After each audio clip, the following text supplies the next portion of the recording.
मत बुरे कर्म कर वरना पछताएगा। भगवान की आंखों से तू बच नहीं पाएगा, तू बच नहीं पाएगा। अरे ओ अज्ञानी मत कर नादानी, तेरे कर्म का फल भी तू ही पाएगा। जैसा किया तूने तेरे आगे आएगा। मत बुरे कर्म कर बंदे वरना पछताएगा। भगवान की आंखों से तू बच नहीं पाएगा, तू बच नहीं पाएगा। अरे ओ अज्ञानी मत कर नादानी, अरे ओ अज्ञानी मत कर नादानी। अच्छा समय मिले तो खूब, भगवान ने मौका दिया है, वैभव दिया है, धन दिया है, दौलत दी, सत्ता दिया, तुम्हें ज्ञान दिया, तुम्हें विद्वत्ता दी, तो अच्छा वक्त अगर परमात्मा ने दिया है तो उसको समर्पित करो दीनहीन की सेवा में।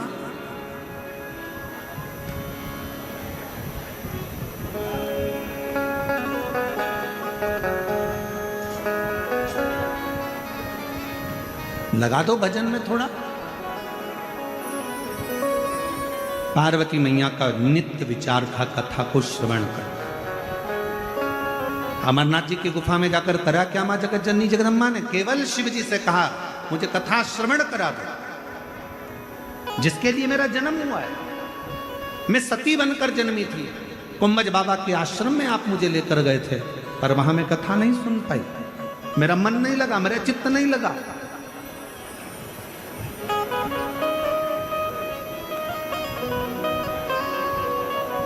मेरा मन मेरा चित्त कथा में नहीं लगता है।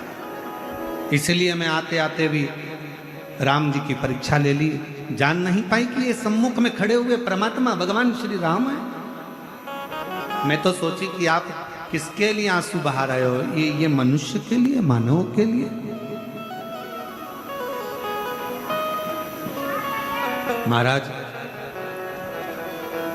हम पहचान नहीं पाते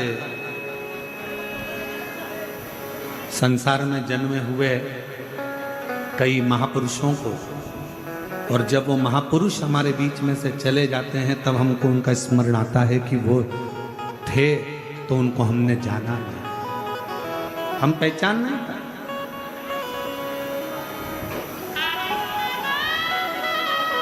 कुछ मौका लगा है प्राप्त कर।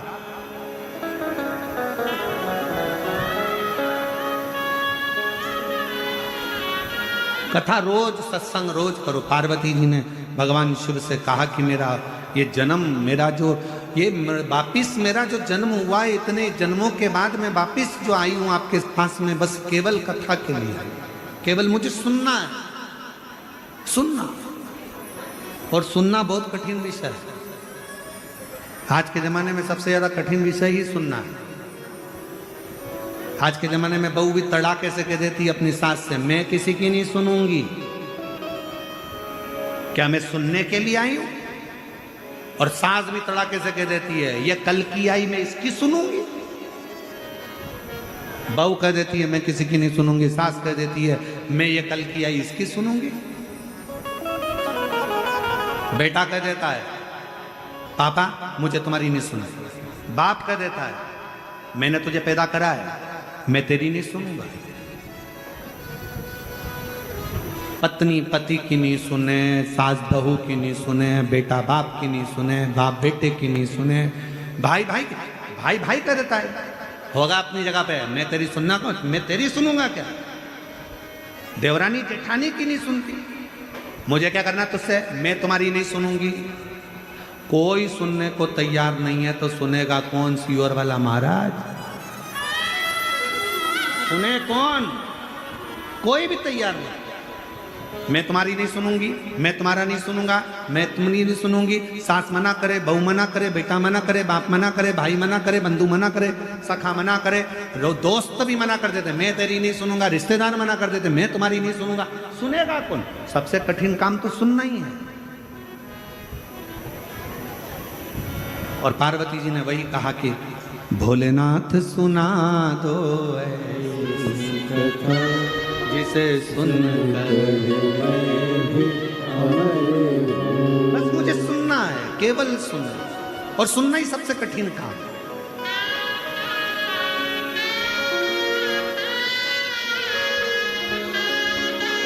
भगवान राम जी ने भी कहा ना सबरी को कि बस सुन ले। प्रथम भगति संतन कर संगा, दूसरी रति मम कथा प्रसंगा। सुनो, जितना सुनोगे उतना भगवान तुम्हारे नजदीक में आ जाएगा। राम जी को आने का कारण ही यही था कि शबरी ने मातंग बाबा की सुनी बहुत, अपने गुरुजन की सुनी बहुत, सुनती रही, कथा सुनती रही, सुनती रही, सुनती रही, और भगवान आ गए।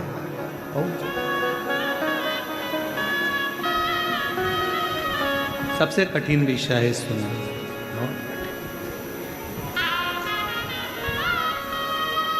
बहुत कठिन।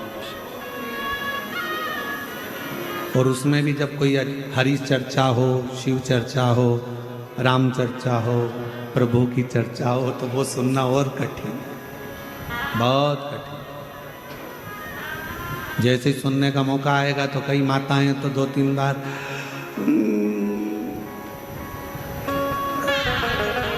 बहुत कठिन है सुनना, बहुत। पर पार्वती मैया एकदम जागरूक होकर एकदम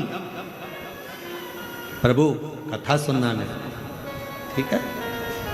और केवल पार्वती जी ने कथा नहीं सुनी है, केवल माँ पार्वती जी कथा नहीं सुनती हैं, माँ जानकी जी भी जितने समय मेरे भगवान राम जी के साथ में रही तो राम जी से चर्चा, भगवान की कथा सुनती रही।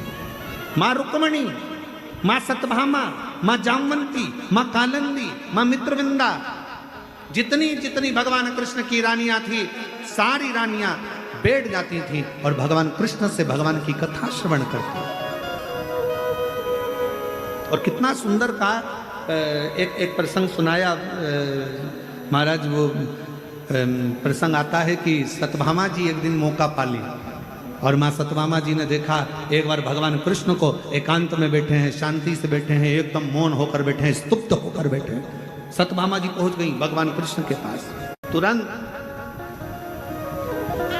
जब साधु, सन्यासी, तपस्वी, साधक, उपासक, कोई महात्मा, कोई विद्वत जन तुम्हारे नजदीक में हो और एकदम मौन होकर एकांत में बैठे हुए हों और तुम्हें लगे कि अभी कोई नहीं है, मुझे मौका मिल रहा है थोड़ी सी देर बैठकर मैं हरि चर्चा कर लूं, थोड़ा सत्संग कर लूं।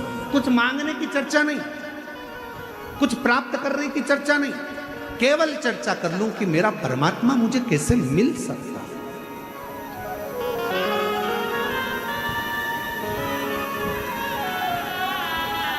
मुझे मेरा भगवान कैसे मिल सकता है, बस वो मुझे मिल जाए, वो मुझे प्राप्त हो जाए। सतमामा जी ने विचार करा कि आज भगवान कृष्ण एकदम मौन होकर बैठे हैं, शांति से बैठे हैं, चुप बैठे हैं। प्रयास करती हूँ कि मैं थोड़ी देर जाकर उनसे चर्चा करती हूँ कि मैं कुछ सत्संग कर लेती हूँ। और सतमामा जी ने देखा ना रुक्मणी जी थी, ना मित्रविंदा थी, ना लक्ष्मणा थी, कोई नहीं थी, ना जामवंती, कोई। और पहुंच गई माँ सतभामा,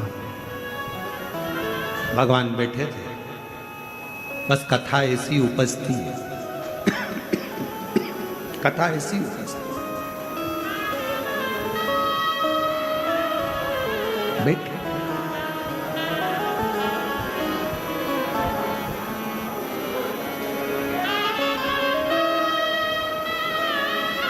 भगवान ने सतभामा जी को देखा,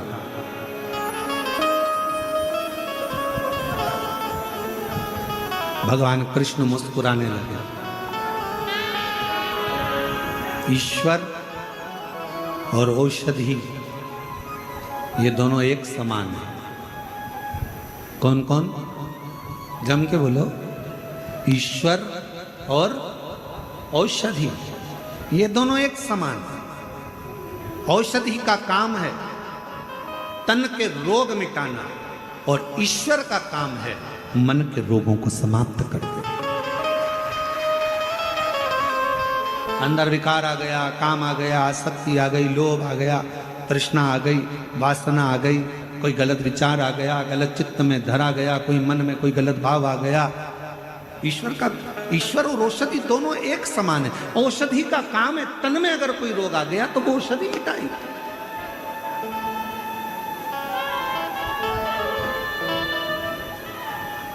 और ईश्वर का काम है मन में अगर कोई रोग आ गया, कोई मन में खलबली मची हुई है, होगा कि नहीं होगा, कैसे होगा, कहाँ से होगा, क्या होगा, कैसे होगा, ईश्वर का नाम ले लो। कोई आकर कह देगा भगवान का नाम लो सब अच्छा होगा, तो मन में थोड़ा सा धीर आ जाता है, मन में थोड़ी शांति आ जाती है कि ईश्वर हमको औषधि के रूप में मिला। औषधि के रूप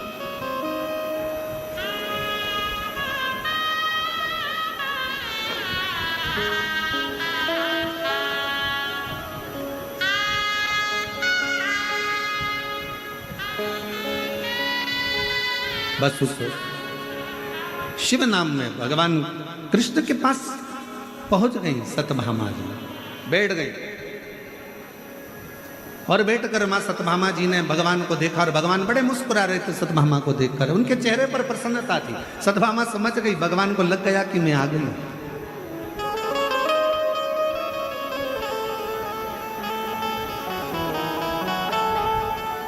एक असली साधु संत तपस्वी की पहचान ही यही है। सामने खड़े हुए व्यक्ति का चेहरा देखकर वो जान जाते हैं कि इसको चाह क्या है, क्या इसके अंदर कितनी परमात्मा से मिलने की एक जिज्ञासा, एक ललकता इसके भीतर उत्पन्न हो गई, कितनी।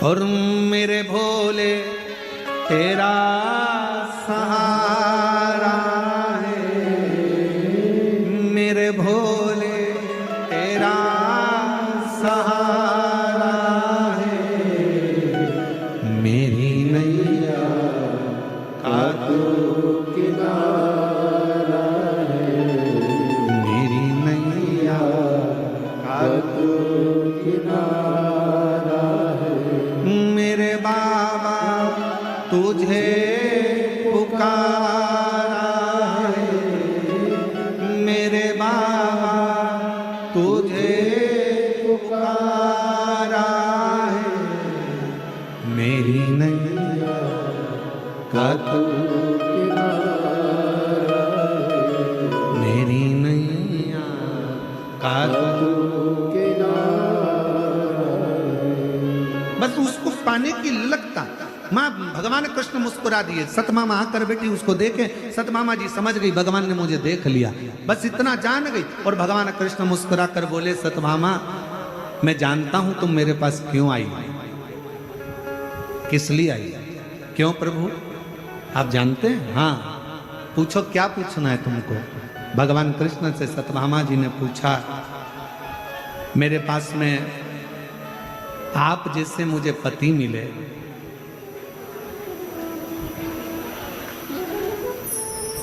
कल्प वृक्ष मिला, ये कैसे प्राप्त हो गया, कहां से प्राप्त हो गए, कैसे मुझे मिले। बस यही कथा की शुरुआत हो गई। यही मुझे नारायण जैसे पति मिल गए और मुझे कल्प वृक्ष जैसा वृक्ष मिल गया, इससे बढ़कर मुझे ये सब मिल गया, मुझे ये आश्चर्य हो रहा है, इतनी सरलता।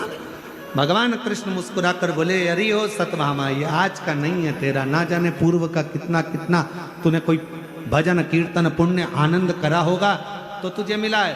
शिव महापुराण की कथा यदि चाकरवाड़ी के इस पवित्र क्षेत्र में, श्री क्षेत्र में, सिद्ध क्षेत्र में, मेरे संत ज्ञानेश्वर माउली की इस पवित्र धरा पर अगर आपको सुनने को मिल रही है तो यह जान लेना तुम्हारे आज का जन्म नहीं, कोई पूर्व के जन्मों का कृतार्थ फल होगा जो आज मिल गया। और उसमें भी काशी से पधारे हमारे परम पूज्य श्री गणेश्वर द्रविड़ शास्त्री जी महाराज जी का भी आगमन हो गया। तो समझ लो सोने पर सुहागा का एक आनंद भाव उत्पन्न। तो ये कुछ मिला है तो बड़े आप भाव।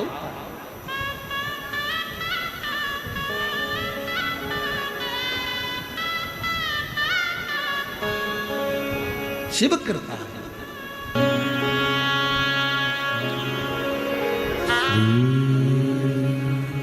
शिवाय नमस्तुभ्यं